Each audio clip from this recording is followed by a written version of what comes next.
కోరడ నియోజకవర్గంలో ప్రభుత్వ భూములు, చెరువులు, కాలువలు ఆక్రమణలు, అక్రమ మట్టి తవ్వకాలపై మాజీ ఎమ్మెల్యే పేర్కొన్నారు. వివరాల్లోకి వెళ్తే కాంగ్రెస్ పాలనలో భూ కబ్జాలు, మట్టి మాఫియా కార్యకలాపాలు పెరిగిపోయాయని ఆయన ఆరోపించారు. ఈ అంశంపై ఆయన చేసిన వ్యాఖ్యలు ఇప్పుడు స్థానికంగా చర్చనీయాంశంగా మారాయి.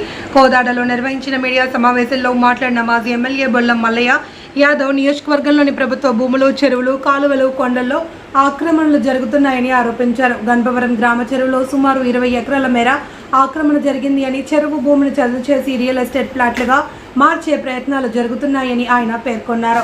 అలాగే కోదాడ పట్టణంలోని ఎర్రగుంట కాలువ భూములను కూడా ఆక్రమించే ప్రయత్నాలు జరుగుతున్నాయని ఆరోపించారు.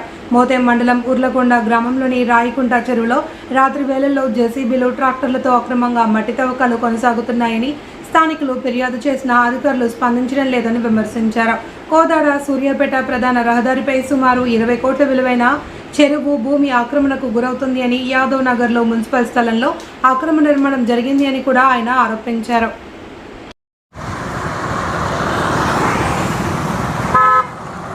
దోచుకునే ప్రయత్నం ఈ రోజు పద్మావతి చేస్తా ఉంది. అంతకుముందు ఉత్తమ్ కుమార్ రెడ్డి చేసిండు. అవి సీరియల్ వైజ్ గా చాలా చెప్పినాం.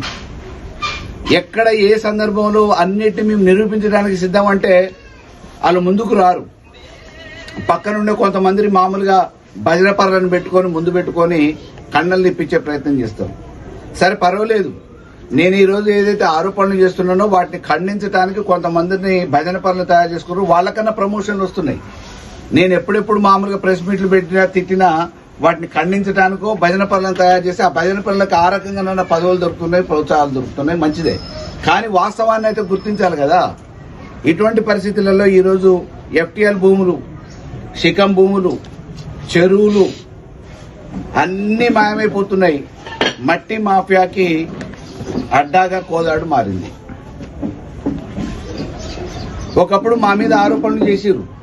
బీఆర్ఎస్ ప్రభుత్వంలో నా మీద వ్యక్తిగతంగా కొంతమందిని రాజకీయంగా తట్టుకోలేనోళ్ళు, జీర్ణించుకోలేనోళ్ళు, ఎదుర్కోలేనోళ్ళు రకరకాల ఆరోపణలు చేశారు. మరి అంత సత్యారిచంద్రులైతే, నీతివంతులైతే ఈరోజు ఏం జరుగుతుంది? ఈరోజు ఎందుకు అవపడట్లే? ఇవన్నీ ముందస్తుగా చేసుకోవటానికి ఒకప్పుడు ఉత్తమ్ కుమార్ రెడ్డి ఉన్నప్పుడు నడిచినాయే. వాళ్ళు అలవాటు పడ్డోళ్ళు మళ్లీ పునరుద్ధరించుకోవటానికి అధికారం కోసం పాకులాడి ప్రజల్ని మభ్యపెట్టి అధికారంలోకి వచ్చిన తర్వాత మట్టి మాఫియా ఈరోజు బహిరంగంగా జరుగుతున్నా పట్టించుకునే పరిస్థితి లేదు. ఇక గంజాయికి సంబంధించిన A1 ముద్దాయి ఎవరైతే ఉంటారో వాళ్ళ ఇంటికి పోయి పరామర్శిస్తుంది పద్మావతి గారు. A1 ముద్దాయి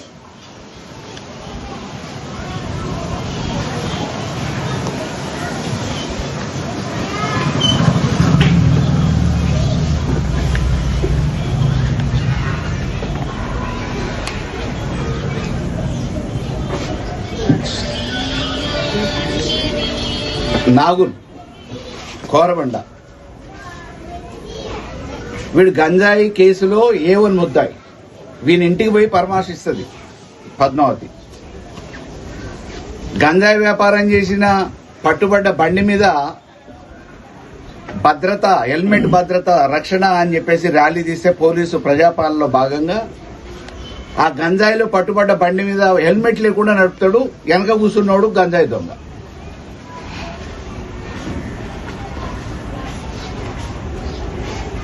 ఈ రోజు పోలీస్ స్టేషన్లలో సెటిల్మెంట్లు జరుగుతూ ఉన్నాయి.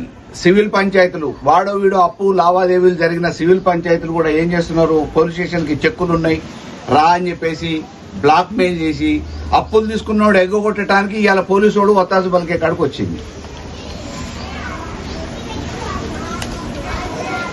దానికి ఉదాహరణలో భాగంగానే ఈ మధ్య కాలంలోనే ఒక మామూలుగా పోలీస్ స్టేషన్ నుంచి ఫోన్ వచ్చి ఆ పోలీస్ స్టేషన్ పిలిపించి నువ్వు చెక్కులు తీసుకురా అని చెప్పేసి, అప్పు కోసం చెక్కులు ఇచ్చినోని ఆ చెక్కులు తీసుకురమ్మని చెప్పి దౌర్జన్యంగా చెక్కులు గుంజుకొని రకరకాల ప్రయత్నాలు చేస్తే వాళ్ళు మామూలుగా ఎదురు తిరిగి ప్రశ్నిస్తే వాళ్ళ మీదనే ఉల్టా కేసు కూడా పెట్టారు.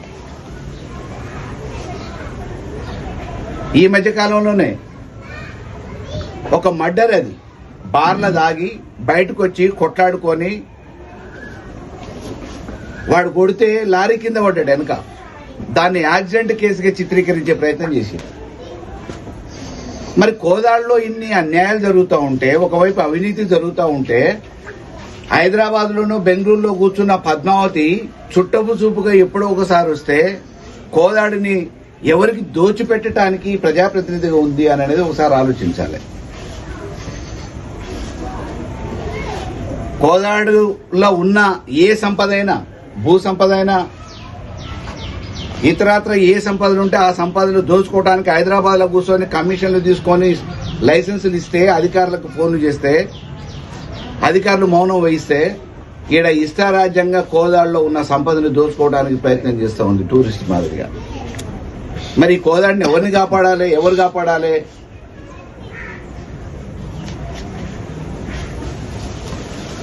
కోదాడు పట్టణంలో యాదవ్ నగర్లో మున్సిపల్ భూమిలో రాత్రికి రాత్రి డబ్బాలేసి దాని మీద ఆందోళనలు జరిగినాయి. ఆమె చెప్తుంది కమిషనరు, అయ్యో ఇందులో పెద్ద పెద్దోళ్ల పాత్ర ఉందండి, మేమేం చేయలేము. పెద్దోళ్ల పాత్ర ఏదో మరి బహిర్గతం చేయాలి. మున్సిపల్ రికార్డులు ఉన్నాయి, మున్సిపల్ అధికారులు ఉన్నారు, మున్సిపల్ సిబ్బంది ఉంది. అయినా పట్టపగలే కబ్జాలు జరుగుతూ ఉంటే ఎందుకు మౌనంగా ఉంటున్నారు అనేది, ఎంత కమిషన్ దోచుకున్నారు, ఎంత పర్సంటేజీలు తీసుకుంటే ఇది జరుగుతుంది అనేది. నేను మట్టి మాఫియా గురించి మళ్ళీ ఇంకొక మాట చెప్తున్నా. కాంట్రాక్టర్లకు ఏవైతే కాంట్రాక్ట్లు ఇచ్చిరో ఆ కాంట్రాక్ట్లో మట్టి భాగానికి సంబంధించి ఎస్టిమేషన్ ఉంటుంది. మట్టి ఎంత దూరం నుంచి తీసుకొస్తారో, ఎంత దూరంలో అందుబాటులో ఉంది, దానికి అయిన ఖర్చు ఎంత అవసరం ఉంటుంది, దానికి ఖర్చు టెండర్లో వాళ్ళు వేస్తారు, దానికి ప్రభుత్వం ఆటోమేటిక్ ఇస్తుంది. కానీ ఈరోజు ప్రజల సొమ్మైన ఈ చెరువుల్ని, రేపటి భవిష్యత్ తరాల్లో ప్రమాదం జరగకుండా ఉండే కాలువ కట్టల్ని కూడా దోచుకొని తీసుకుపోతా ఉన్నారు. కాలువ కట్టల్ని తీసుకుపోతా ఉంటే పాపం ఆడ ఒక పత్రికా విలేకరులు పోతే బెదిరించుడు పాపం. టీవీలలో వచ్చింది, అయినా కానీ పట్టించుకునే పరిస్థితి లేదు. ఎందుకు ఇవన్నీ అవపడవా? ఎక్కడో హైదరాబాద్లో కూర్చున్నా, మరి ఇది డిస్ప్లే చేస్తుంటే మీ టీవీ ఉంటే కానీ మరి టీవీ కాదు కాబట్టి మీకు డేట్తో సహా చెప్తా ఉన్నా. ఈ మునగాల్లో కాంట్రాక్టుల పేరు మీద కాంట్రాక్టులు చేసి పాపం తలా పిరికడం మాదిరిగా రాజకీయ బ్రోకర్ ఆయన ఎప్పుడు ఏ అధికారం ఉంటే ఆ పార్టీలకు పైసలు తీసుకొని మూటలు తీసుకొని పోయే ఒక రాజకీయ నాయకుడు ఆయన పేరు చెప్పుకొని వాళ్ళ కొడుకు స్వచ్ఛందంగా బహిర్గతంగా పట్టపగలే మట్టి కాలువ కట్ట నుంచి తీసుకుపోతా ఉన్నాడు.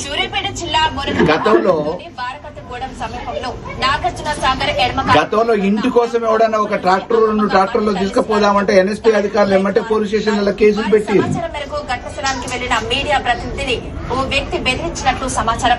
తాను మాజీ ఎమ్మెల్యే కుమార్తెని చెప్పుకుంటూ హెచ్చరించినట్లు కూడా ఆరోపణలు వెలువడ్డాయి. నాగార్జున సాగర్ ఎడమ కాలువ పరిధిలో 117.975 కిలోమీటర్ నుంచి 118 కిలోమీటర్ వరకు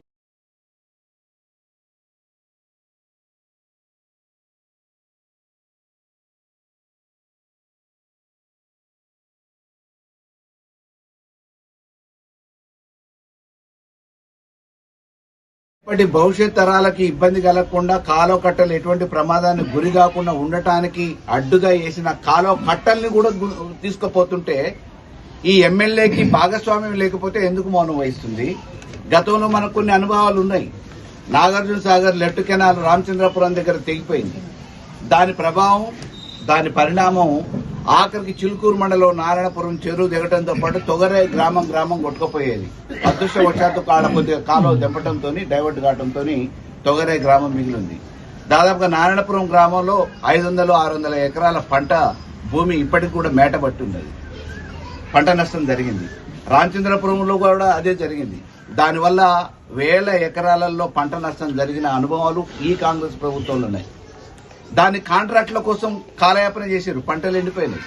కాంట్రాక్టర్ సరైనోడు, వాళ్ళకి కమిషన్లు ఇచ్చేటోడు దొరకడానికి కాలయాపన చేశారు. అత్యవసరంగా చేయాల్సిన కాలువ కట్టను కూడా కమిషన్ల కోసం ఆపిన సందర్భాలు ఉన్నాయి.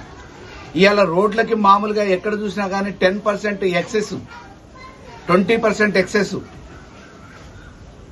ఎక్సెస్ ఎస్టిమేషన్లతోనే టెండర్లు చేస్తున్నారు. ఆ టెండర్లకు పార్టిసిపేట్ చేసేది వేరే వాళ్ళు ఎవరు ఉండరు. సింగిల్ టెండర్, ఇంకొకడు ఎవరు పార్టిసిపేట్ చేయొద్దు. సిండికేట్లు ఆ ఎక్సెస్ అంతా ఎవరికి పోతుంది? ముడుపులు పద్మావతి గారికి చెల్లించాలి. శంకుస్థాపన పేరు మీద రోడ్డు ఇనాగ్రేషన్ కావాలనంటే, శంకుస్థాపన చేయాలంటే ముడుపులు ఇస్తే తప్ప ఆ కమిషన్ పై ఎక్సెస్ ఏదైతే వాళ్ళకి రావాల్సిన రోడ్లలో వచ్చే కమిషన్ తో పాటు ఈ ఎక్సెస్ అమౌంట్ కూడా ఇస్తే తప్ప కొబ్బరికాయ కొట్టని పరిస్థితి ఉంది. ఇవాళ అందిన కాడికి ఉత్తమ్ కుమార్ రెడ్డి ఉన్నప్పుడు ఉత్తమ్ కుమార్ రెడ్డి దూసుకున్నాడు. పద్మావతి అభివృద్ధి చేస్తే అన్ని గ్రామాలు నేను దత్తత తీసుకుంటా, మాకు పిల్లలు చెల్లలేరు అని చెప్పేసి వచ్చినామే అందిన కాడికి ఇప్పుడు మట్టితో సహా అన్ని చూసుకుంటుంది. గంజాయి వ్యాపారస్తులను ప్రోత్సహిస్తూ ఉంది. మద్యం వ్యాపారం గురించి మీకు తెలియదు ఏం కాదు. నడి రోడ్డు మీద మద్యం వ్యాపారులు వచ్చేసి స్వైర విహారాలు చేస్తున్నారు.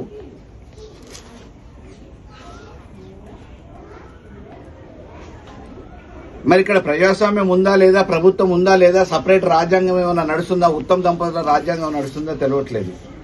వీటన్నిటి మీద చర్చ పెట్టడానికి నేను ఏ సెంటర్లోనైనా ఏ రోజైనా సిద్ధమని చెప్పేసి అనేక సందర్భాలలో చెప్తా ఉన్నా. భజన పర్లతోని మామూలుగా ప్రెస్ మీట్లు పెట్టిస్తే లాభం ఏమున్నది? నేను బహిరంగంగానే మాట్లాడుతున్నా. నేను అడిగే ప్రతి ప్రశ్నకు సమాధానం చెప్పడానికి, ఇవాళ ఆరోపిస్తున్న ప్రతి ఆరోపణని నేను రుజువు చేయడానికి సిద్ధంగా ఉన్నా. సమాధానం చెప్పడానికి వాళ్ళు ఏ సెంటర్లోకి వచ్చినా, ఏ గ్రామంలోకి వచ్చినా నేను సిద్ధంగానే ఉన్నా. కోదాడిని అందిన కాడికి దోచుకునే ప్రయత్నం జరుగుతూ ఉంది. హెలికాప్టర్ల పర్యటనలు జరుగుతూ ఉన్నాయి. పరిశీలన పేరు మీద కోర్టు మేము తీసుకొచ్చిన బిల్డింగ్ అది 100 బెడెడ్ హాస్పిటల్గా మేము అప్గ్రేడ్ చేసిన హాస్పిటల్. నిధులు మేము మంజూరు చేసినాం. కోర్టు అప్పట్లో ఉత్తమ్ కుమార్ రెడ్డి హుజూర్నగర్ శాసనసభ్యుడిగా మంత్రిగా ఉన్న కాలంలో ఇక్కడ మంజూరైన కోర్టుని హుజూర్నగర్ తరలించకపోయిన చరిత్ర ఉంది. మళ్ళీ ఇక్కడ మన అవసరాల కోసం, ఇక్కడ ఉన్న వాద్యాల కోసం కోర్టు ఉండాలని చెప్పేసి సబ్ కోర్టులతో సహా మంజూరు చేపించి 25 కోట్ల రూపాయలు నిధులు మంజూరు చేపించిన ఘనత బీఆర్ఎస్ లో నేను శాసనసభ్యుడిగా ఉన్నాను. ఈ రెండు పనులను పరిశీలించడానికి, పరిశీలన పేరు మీద ఆర్భాటాలు చేసుకోవడానికి, నాసీరక పనులు చేపించడానికి 15 రోజులకో 20 రోజులకో నెల రోజులకో ఒక పర్యటన హెలికాప్టర్లలో ఆర్భాటం చేసి చేస్తున్నారు. కొన్ని జరిగిన పురోగతి ఏమైనా ఉన్నదా అనంటే ఆ బిల్డింగ్లలో పురోగతి లేదు. గతంలో కట్టిన కోర్టు బిల్డింగ్ 10 సంవత్సరాలలోనే నాసిరక పనులతో నాశనం అయిపోయింది. ఇవాళ సీరియల్ వైజ్ గా రోజు చెప్పుకుంటూ పోతే చరిత్ర తరిగిపోయిన చరిత్ర ఉంది. పేపర్లు సరిపోవేమో, టీవీలు కూడా సరిపోవేమో. అటువంటి అన్యాయాలు, అక్రమాలు, అవినీతి జరుగుతున్న కోదాడిని రక్షించడానికి ఈరోజు ప్రజలు కూడా స్వచ్ఛందంగా ముందుకు తరలి రావాలి. యువకులు నడుం బిగించాలి. అధికారం పేరు మీద అభివృద్ధి అనే హామీలు ఇచ్చి అడుగడుగున అవినీతికి పాల్పడుతున్న పద్మావతి నిజ స్వరూపం ప్రజలకు తెలవాలని చెప్పేసి కోరిక మేరకు ఈరోజు ప్రెస్ మీట్ పెట్టడం జరిగింది.